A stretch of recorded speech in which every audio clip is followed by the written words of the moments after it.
Jorge Guimarães, do Banif, é convidado desta tarde do Fez de Contas. Jorge, muito boa tarde. Tarde. Comecemos por olhar para o tema que está a dominar, obviamente, esta sessão, a venda, a concretização da venda da posição do Estado na EDP à Three Gorges. Olhando daqui para a frente, o que é que muda na estratégia e na gestão da EDP? Será uma mudança significativa? Acho que para já ainda é cedo dizer se há uma mudança significativa ou não. Diria que no curto prazo não deveremos ter tal mudança. A longo prazo é um ponto de interrogação, mas no curto prazo não me parece que tenhamos uma mudança significativa na estratégia da empresa, sendo que, obviamente, o interesse da empresa chinesa em comprar a participação na EDP e os interesses que terá depois em desenvolver a atividade da EDP de acordo com a sua própria estratégia, se calhar não são exatamente iguais aos que eram com a EDP por si só, mas para já ainda é difícil dizer... Temos que conhecer o business plan da EDP. Sim, até para perceber se vai haver um foco maior no mercado brasileiro, ou até que ponto é que a atividade nos Estados Unidos vai continuar a ser como era ou não. Enfim, há muitas interrogações. Para já é muito difícil dizer. Diria que no longo prazo as coisas poderão ser um pouco diferentes. Não sabemos em que medida. Mas esta entrada da Three Gorges e a promessa de acesso de financiamento e linhas de crédito para a EDP deixa a empresa vista com melhores olhos pelo mercado, sobretudo em relação à questão da dívida, que era um grande ponto de preocupação. No que respeita ao mercado de dívida, esta oferta era claramente positiva, porque era o potencial candidato que oferecia liquidez de curto prazo e uma garantia de financiamento de curto prazo. Portanto, desse ponto de vista, do ponto de vista dos mercados de dívida, acho que no curto prazo é positivo. Mais que isso, enfim, como terá que ser o tempo a dizê-lo, se é muito mais positivo ou não. E há aqui um ponto que ainda não está claro também, mas que começa a circular nos mercados, a possibilidade da EDP Renováveis ser novamente incorporada em toda a casa-mãe EDP. Enfim, isso foi feito pela Iberdrola, com a Iberdrola Renováveis. Portanto, não sei até que ponto que isso se irá passar ou não. Enfim. Olhando para esse modelo da Iberdrola, foi positivo? O mercado recebeu bem essa operação? O impacto imediato destas operações nessas ações é sempre positivo. Porque há uma incorporação de mais ativos, sim, não é? tipicamente paga-se algum prémio, depende de que tipo de prémio é que é pago. Não nos podemos esquecer que se calhar... É sempre muito difícil dizer que tipo de prémios ou descontos ou o que é que seja. As avaliações relativas das empresas é que são... É que determinam essa que irão determinar se é favorável ou se não é favorável. Jorge, passando agora para este balanço, mais do que o balanço da semana, teremos de fazer o balanço do ano, já que estamos na última semana, no último dia de negociação deste ano de 2011, um ano que fica marcado essencialmente pela crise de dívida europeia.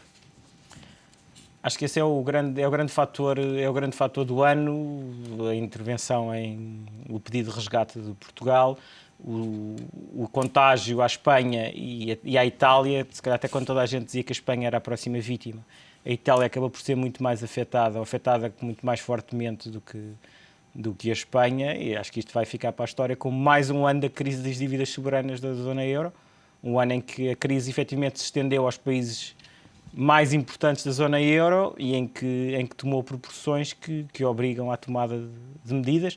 Não sei se já foram tomadas, se ainda irão ser tomadas, mas que é um ano em que a crise das dívidas soberanas claramente se agravou, não é? E isso, de facto, é o que marca o ano. E foi um ano difícil para quem tem de colocar investimento. Os investidores não sabiam bem para que ativos se virar. Não, inclusive é porque as chamadas correlações entre os ativos estão em níveis muito elevados e, portanto, comprar-se dívida pública alemã ou vender ações, no fim de contas não era tão diferente assim. Quando as correlações estão tão elevadas como estiveram este ano, torna-se um pouco ingrato para algum tipo de investidores, porque todos os ativos se movem da mesma forma e em resposta aos mesmos sinais, e os efeitos de diversificação diminuem a sua eficácia. Portanto, são anos complicados. E quando olhamos para o balanço das bolsas desde o início do ano, na Europa temos quedas acentuadas, nos Estados Unidos o Dow Jones ainda escapa a esta tendência, ainda consegue alguma valorização desde o início de 2011. Podemos olhar para isto como um indicador avançado da economia e confirmar. Eu acho que isso é a grande surpresa do ano. Se nós no início do ano disséssemos que íamos ter os spreads de Espanha e de Itália neste ponto e todo o agravamento da crise das dívidas soberanas, todos os problemas em torno da situação de liquidez do sistema financeiro e que os mercados norte-americanos iam estar mais ou menos estáveis no ano, que é efetivamente aquilo que se passou, eu acho que ninguém diria isso. Isso a par do euro ainda estar a 1,30. Apesar de recentemente ter desvalorizado, ainda está a 1,30, para todos os efeitos. Acho que essas duas são claramente as surpresas do ano.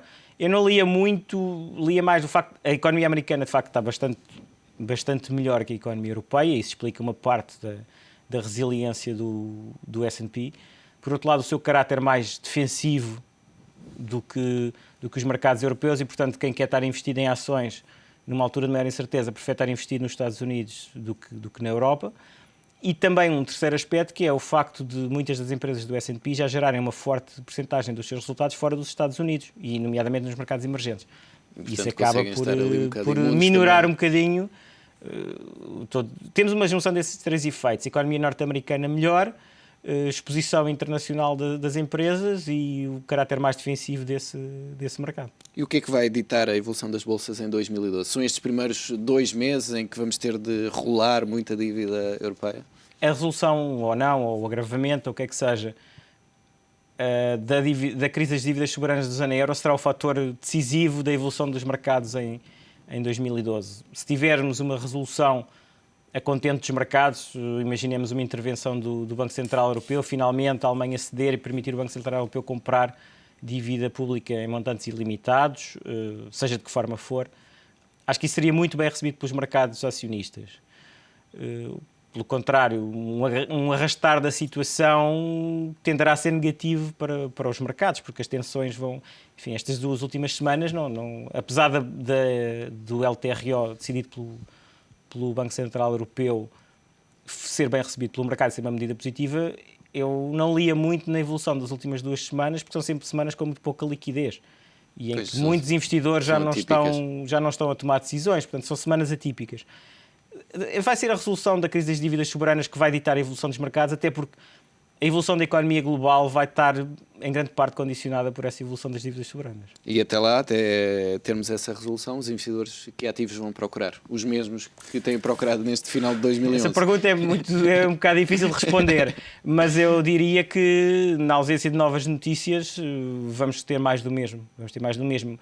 Quando os prémios de risco das dívidas públicas diminuírem, os investidores vão comprar ativos de risco, vão comprar sistema financeiro, ativos de risco em qualquer forma que assumam. Quando as preocupações com a dívida soberana aumentarem, vão vender ativos de risco e comprar ativos de refúgio, sejam obrigações dos Estados Unidos, sejam obrigações de tesouro alemão, seja até franco suíço. Enfim, todo esse tipo o tipo de mercado que tivemos nos últimos meses, enquanto não tivermos uma resolução, parece-me que irá continuar. E há pouco falavas do euro e da resiliência do euro em relação ao dólar, mas essa é uma tendência que vai continuar? Já temos assistido ao longo das últimas semanas a em primeiro lugar, queda. Gostava de fazer um bocadinho um disclaimer, porque prever câmbios é provavelmente uma das coisas mais difíceis que existem no mercado de capitais. No entanto, parece-me que o euro terá uma tendência de desvalorização. Por um lado, se assistirmos a uma monetização das dívidas, a uma compra ilimitada de dívidas por parte do Banco Central Europeu, isso tenderá a ser visto como negativo para o euro.